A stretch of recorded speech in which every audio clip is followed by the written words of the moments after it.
Hello students, I am Dr. Pratibha Mukherjee Sahukar, Head Department of English, Durga Mahavidyalaya, Raipur.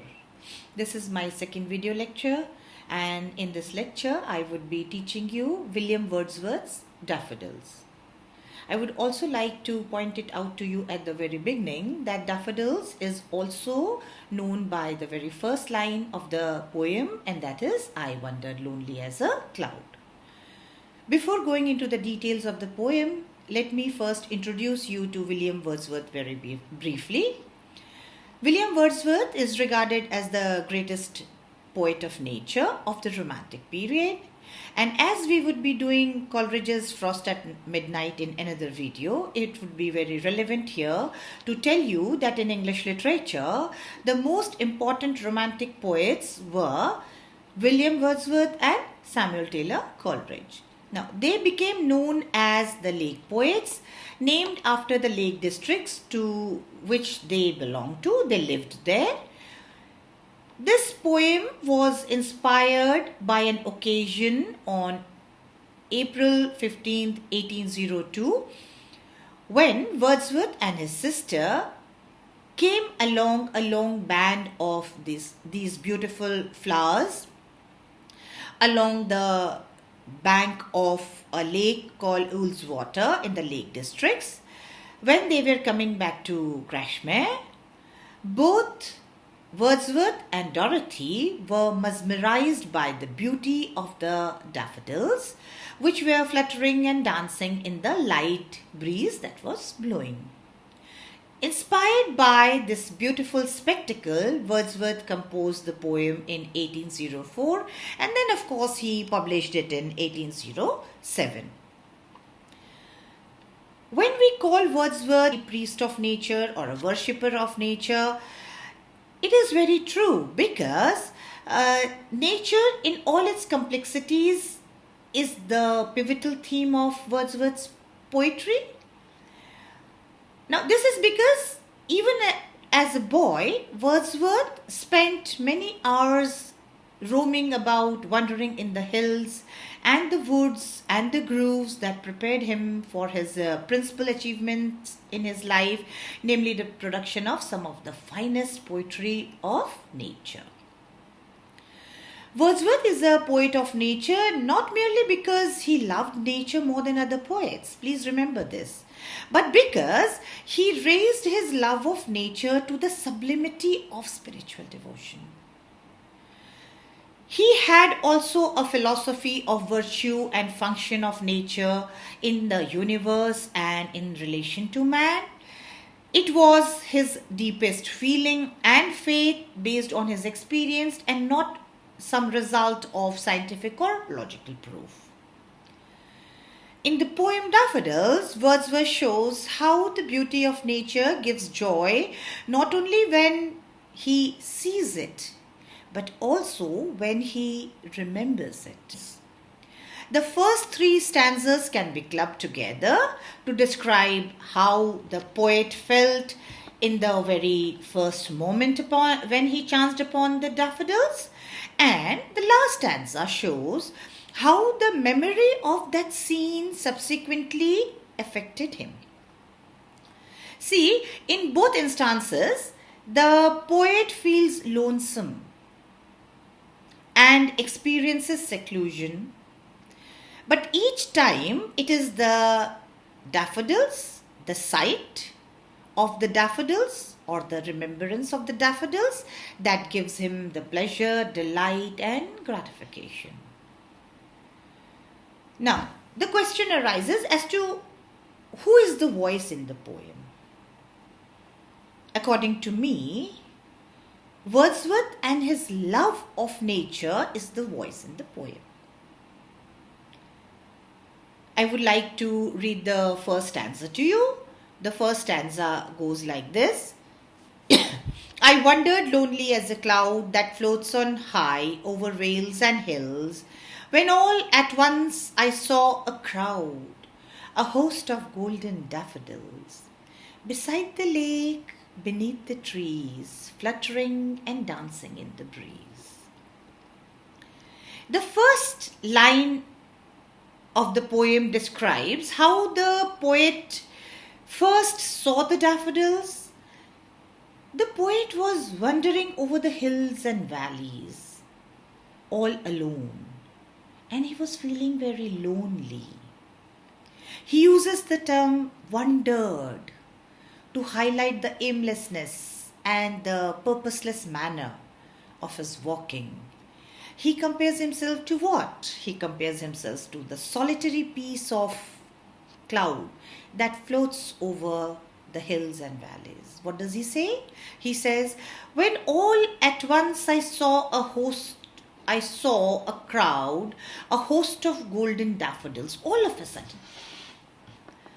He was not prepared for this. He was completely unaware and caught by surprise at the sight of the crowd of these yellow, beautiful flowers. And the last two lines of the first stanza, they establish the location of the poem. How do we know that? Beneath the lake, beside the trees. This is the location. And then they are fluttering and dancing in the breeze, of course. We have a beautiful simile for the solitariness of the poet in that solitary piece of cloud in the stanza. In this lonely mood, he suddenly saw a vast stretch of golden daffodils by the side of the lake, and this sight was so beautiful that it came to him so suddenly that in his aesthetic pleasure, he forgot everything. The daffodils were innumerable in number, and they were very closely growing together. Host and crowd, he uses to explain that they were innumerable. When all at once I saw a crowd, a host of golden daffodils. Now in the breeze, the flowers were moving to and fro. It's a very natural process of the flowers. Now this movement, according to the poet, was very quick and regular, and thus we hear the poet say that the flowers were fluttering and dancing. Wordsworth uses the word dancing not merely as a metaphor here, but as a literal truth also. He believed that just as human beings have feelings, similarly objects of nature also has feelings. This reminds me of another poem, a very small poem called Lines Written in the Early Spring, where he talks about nature. I'll read out the two lines to you. And it's my faith that every flower enjoys the air it breathes. For Wordsworth, nature is alive, breathing, flourishing, dynamic. And so we proceed to the second stanza. In the second stanza, the poet says, continuous as the stars that shine and twinkle on the Milky Way, they stretched in never-ending line along the margin of a bay. 10,000 saw I at a glance, tossing their heads in the sprightly dance. In the second stanza, the poet compares the daffodils to the Milky Way. Not to the Milky Way, but to the stars of the Milky Way. He says the twinkling on the Milky Way. To describe the daffodils, Wordsworth gives the beautiful simile of the Milky Way. So what's the Milky Way? The Milky Way is a group of innumerable stars across the sky from one end to another, making that portion of the sky brighter than the other portions. This group of stars look like the pathway flowing with milk, which highlights the fact that the daffodils stretched continuously beyond the poet's line of sight. The daffodils are like the stars of the Milky Way. Both are innumerable, very close to one another, twinkling, stretching endlessly as far as eyes could see. We come to the penultimate stanza. The waves beside them danced, but they outdid the sparkling waves in glee. A poet could not but be gay in such a jocund company. I gazed and gazed, but little thought what wealth the show to me had brought. When nature is full of the spirit of joy, Wordsworth cannot help be happy in such a jocund company, the company of nature. The happy communion that he feels when he is in nature, in the company of nature. He enjoys the company of Mother Nature just as we enjoy the company of happy people.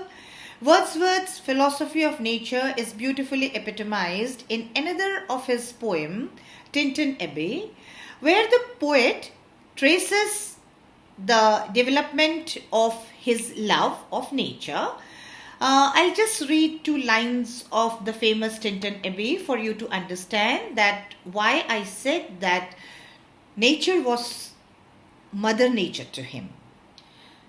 The anchor of my purest thought, the nurse, the guide, the guardian of my heart and soul, of all my moral being. Wordsworth believed that nature was the best teacher. Closeness to nature, according to him, improved a person physically, mentally, morally and spiritually. And the daffodils made Wordsworth mentally cheerful. He forgot all his loneliness and his heart began to dance with the daffodils. In the breeze, the waves of the lakes were all rising and falling, and to the poet the waves seemed to be dancing. The movement of the flowers were more than the movement of the waves, but they outdid the sparkling waves in glee, says the poet. So the poet says that the flowers were dancing more joyfully than the waves. The scene was so beautiful that Wordsworth gazed for a long time. He uses the word gaze twice in a single line. He says, I gazed and gazed. He kept on looking at the beautiful sight of the daffodils. The poet powerfully depicts the action of the waves in the lake, which also seem to be sparkling. The poet hints at a competition between the waves and the daffodils. And the poet becomes the judge of this competition. And finally we come to the last and the very famous stanza of the poem. For oft when on my couch I lie, in vacant or in pensive mood, they flash upon that inward eye, which is the bliss of solitude. And then my heart with pleasure fills, and dances with the daffodils. In the last stanza, the poet finally makes clear why the daffodils were such a great pleasure to him, why he considered nature to be benevolent. The memory of the daffodils is enough to cheer the poet up again and fill him with the contentment and aspiration. His heart is said to be dancing like the daffodils. When Wordsworth first chanced upon the daffodils, he was mesmerized, as I told you in the beginning of the explanation. But at that time, he did not really realize what he gained from the beauty of nature. Afterwards, when he was in a pensive mood, I quote, when on my couch I lie, in vacant or in pensive mood. In that pensive mood or in a contemplative brooding mood, he lay on his couch suddenly. He remembered the beautiful dancing daffodils, and again he forgot his dullness and the ache, and his heart began to dance with the daffodils. Now he realized what good nature had done to him.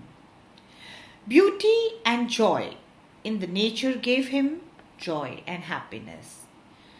At both the times, when he saw the daffodils and when he remembered the daffodils.